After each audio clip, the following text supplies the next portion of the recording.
అందరికీ నమస్కారం. అమృత కలశానికి స్వాగతం. ఈనాడు మనం వినబోయే కథ బాంధవ్యాలు. విందామా మరి? మగతగా ఉన్న నాకు మీనాక్షి డాక్టర్ గారితో సంభాషించడం వినపడసాగింది. గుండె నొప్పితో పడిపోయానని, హుటాహుటిన ఆసుపత్రిలో చేర్పించారని అర్థమయ్యింది. మంచం మీద అచేతనంగా ఉన్న నాకు ఏవేవో ఆలోచనలు చుట్టుముట్టాయి. ఇన్నాళ్ళు పరితపించింది దీనికేనా అనిపించింది. అన్నయ్యతో మాటామంతి లేకుండా, వాళ్ల కుటుంబంతో సరిగ్గా కలవకుండా ఉన్న నాకు ఇలానే తనతో మాట్లాడకుండా వెళ్ళిపోతానేమో అన్న సందేహం రాకపోలేదు. ఇదేనా నేను కోరుకున్న జీవితం? దీనికేనా నేను ఇన్నాళ్ళు పాకులాడింది అనుకున్నా. మనిషికి సగటున రోజుకు 6,000 నుంచి 60,000 వరకు ఆలోచనలు వస్తాయట. కానీ నాకు ఇప్పుడు వీటికంటే ఎన్నో రెట్లు ఎక్కువ ఆలోచనలు బుర్రలో మెదులుతున్నాయి. మనిషి ఆలోచనలలో కొన్ని పునరావృతం అవుతాయి, మరికొన్ని రోజువారీ ఆలోచనలు. కానీ ఎక్కువ శాతం నెగిటివ్ ఆలోచనలే. కానీ ఇప్పుడు నా ఆలోచనలన్నీ పాత జ్ఞాపకాల చుట్టూ తిరుగుతున్నాయి. మన జీవితంలో మనం చేసిన తప్పులు మన ఆఖరి రోజుల్లో తప్పకుండా జ్ఞాపకం వస్తాయి అని అనుభవపూర్వకంగా అర్థం కాసాగింది. చిన్నప్పటి రోజులు గుర్తొచ్చాయి. ఉన్నంతలో మా కుటుంబం సంతృప్తిగా జీవించింది. పెరిగి పెద్దయ్యాక ఎందుకు నాకు ఈ లక్షణం అలవడలేదు? ఎన్నో ప్రాణాలు పొట్టన పెట్టుకుని దేశాలు ఆక్రమించిన హిట్లర్ చరిత్ర కూడా వెళ్ళేటప్పుడు ఏమీ తీసుకెళ్ళలేము అని బోధించినా కూడా కడదాకా వస్తే కానీ ఇవేమీ వంట పట్టవు మనకి. హిట్లర్ బతికున్నన్నాళ్ళు కూడా ప్రశాంతంగా బతికినట్లు ఎక్కడా దాఖలాలు లేవు. ఎందుకు ఇన్నాళ్ళు నాకు ఈ పాకులాట? ఎందుకు ఈ తపన? నాలో నేను వేసుకున్న ప్రశ్నలు ఇవి. ఎన్నో మార్లు దాటవేసినా అంతర్మథనం చేసుకునే సమయం ఇదేనేమో. జీవితం సాఫీగా సాగిపోతున్న సమయంలో ఎప్పుడూ ఇన్ని ప్రశ్నలు నన్ను నేను వేసుకోలేదు. ఒకవేళ వేసుకుని ఉంటే నా జీవితం మరోలా ఉండేదేమో. ఇప్పుడు ఇలా అచేతనంగా ఉండడం వల్లనేమో చాలా ప్రశ్నలు నన్ను చుట్టుకున్నాయి. నా ప్రవర్తన, మాట తీరు ఒక్కటి కూడా మా అన్నయ్యతో సరితూగే విధంగా లేదే. నా మీద నాకే ఒక చులకన భావన మొదలయ్యింది. తృప్తిగా అన్నయ్యతో మాట్లాడింది లేదు. కనీసం వాళ్ళ పిల్లలను దగ్గర తీసింది లేదు. నాకు ఏదో నాన్న తక్కువ చేశారు అనే భావన. పోనీ నాకేమన్నా తక్కువ ఉందా? జరగకుండా పోయిందా అంటే అదీ లేదు. మా పిల్లలిద్దరూ బాగా స్థిరపడ్డారు. అయినా ఎందుకు ఈ ఆస్తుల మీద మమకారం నాకే అర్థం కాలేదు. ఎన్నోసార్లు అన్నయ్య ప్రేమగా మాట్లాడినా ఏదో ఒక విషయం మీద చాలాసార్లు మాటలతో దెప్పి పొడిచాను. ఏనాడు కూడా తను తిరిగి ఒక మాట అనలేదు. అది అతని హుందాతనం అని ఇప్పుడు ఆలోచిస్తూ ఉంటే అనిపించసాగింది. మా నాన్నగారి మీద కూడా మధ్యలో కోపం వచ్చేది. అన్నయ్యని ఎక్కువగా ప్రేమించాడేమో, నన్ను తక్కువ చేసి చూశాడు అనే భావనతో. డబ్బుతో, జబ్బుతో ఉన్నప్పుడే మనుషుల ప్రవర్తనలో మార్పు బాగా గమనించగలము. ఇక ఇన్ని ఆలోచనలకి మూల కారణం మా భూమి. పుడమి తల్లి అందరినీ ఒకేలా చూస్తుంది. మనుషులే రకరకాలుగా ప్రవర్తిస్తారు. మా నాన్నగారు 6 ఎకరాల పొలం సాగు చేసే రైతు. ఆ 6 ఎకరాలే తన ఆస్తి. పాడి పంటతోనే జీవితం గడిపారు.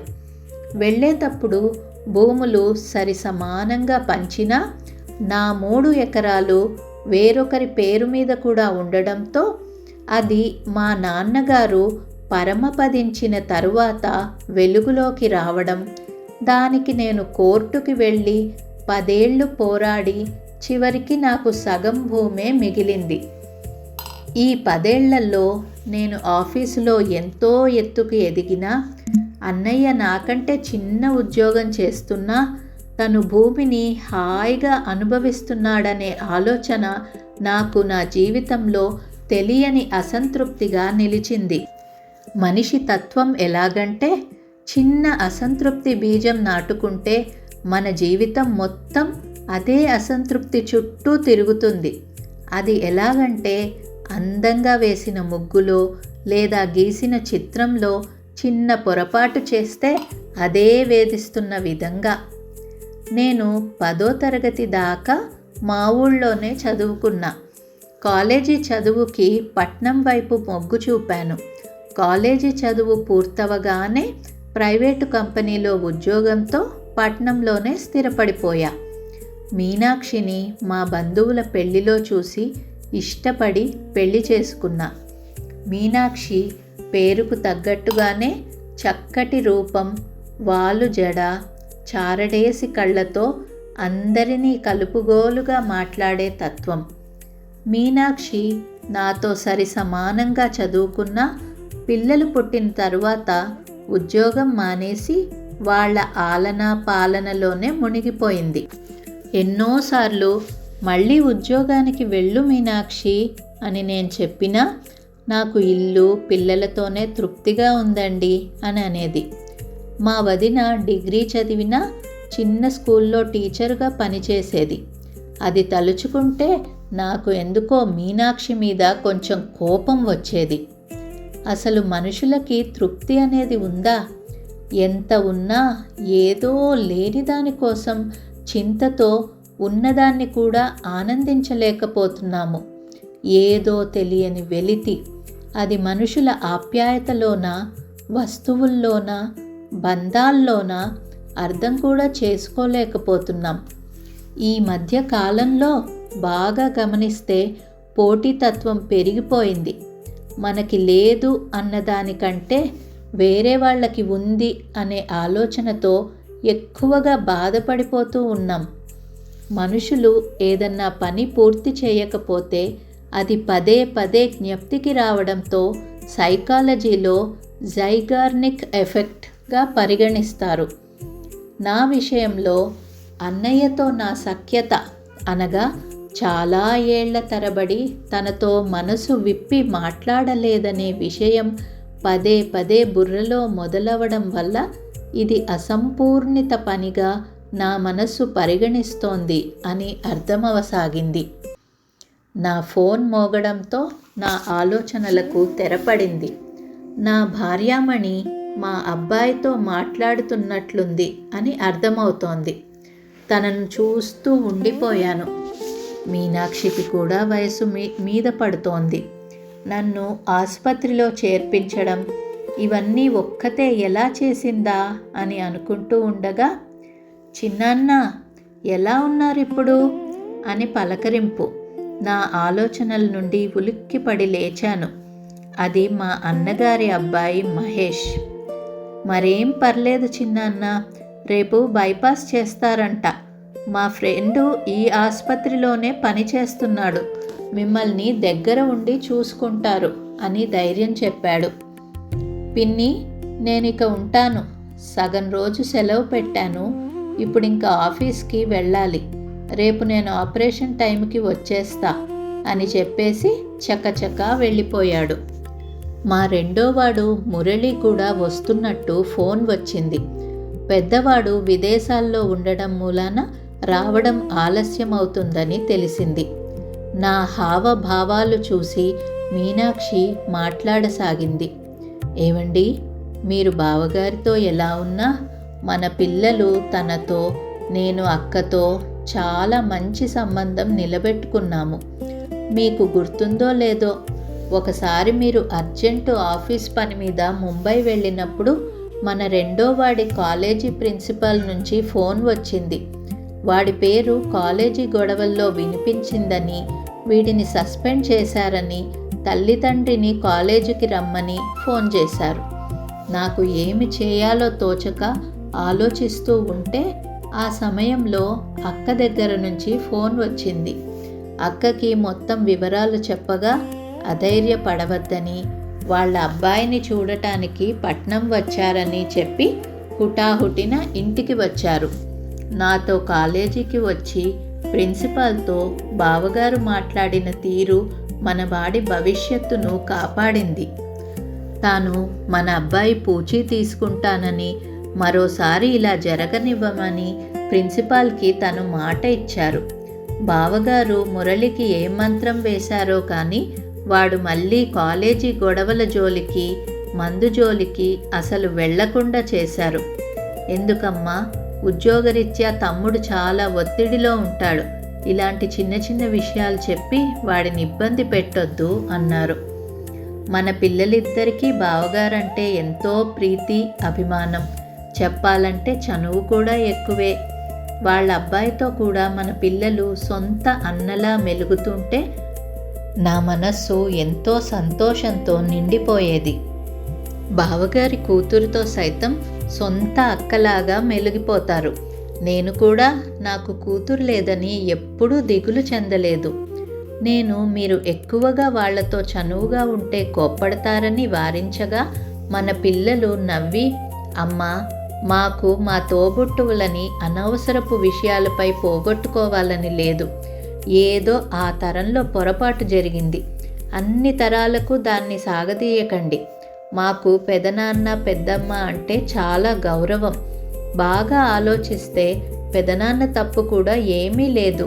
ఇది చాలా చిన్న విషయం. ఆ భూమి మీద మా బ్రతుకు ఆధారపడలేదు. మా కాళ్ల మీద మేము నిలబడేంత జ్ఞానాన్ని సంపాదించాం. నాన్న వారితో మాట్లాడకపోయినా వాళ్ళకి నాన్న అంటే చాలా అభిమానం. ఎప్పుడూ మన మంచి కోరే వాళ్ళని మనం వదులుకోవద్దు అని నాతో అన్నారు. ఈ మాటలు విన్న నన్ను కూడా ఆలోచించేలా చేసి వాళ్ళ కుటుంబంతో సన్నిహితంగా మెలిగేలా చేశాయి. ఇప్పుడు పిల్లలు మనలాగా పెద్దవాళ్ళు ఏం చెప్తే అది పూర్తిగా నమ్మి వాళ్ళ అడుగుజాడల్లో నడవకుండా వారి సొంత విచక్షణ జ్ఞానంతో బతకడం నాకు చాలా నచ్చింది. మేనేజ్మెంట్ క్లాసుల్లో నాకు మా ప్రొఫెసర్ విద్యార్థుల భవితపై చెప్పిన కథ మన కుటుంబంతో ముడిపడినట్లుగా అనిపిస్తూ ఉంటుంది. ఆ కథలో ఒకతను బాగా తాగుడుకు బానిసై పిల్లలను, ఇల్లును, భార్యను లెక్క చేయడు. ఎప్పుడూ ఆ మైకంలోనే తూలుతూ ఉంటాడు. అతనికి 2 అబ్బాయిలు. వాళ్ళిద్దరూ వాళ్ళ నాన్నను ఇలా చూస్తూనే పెరిగి పెద్దవారవుతారు. పెద్దబ్బాయి వాళ్ళ నాన్న దారిలోనే నడిచి తప్పతాగి జీవితాన్ని పాడు చేసుకుంటాడు.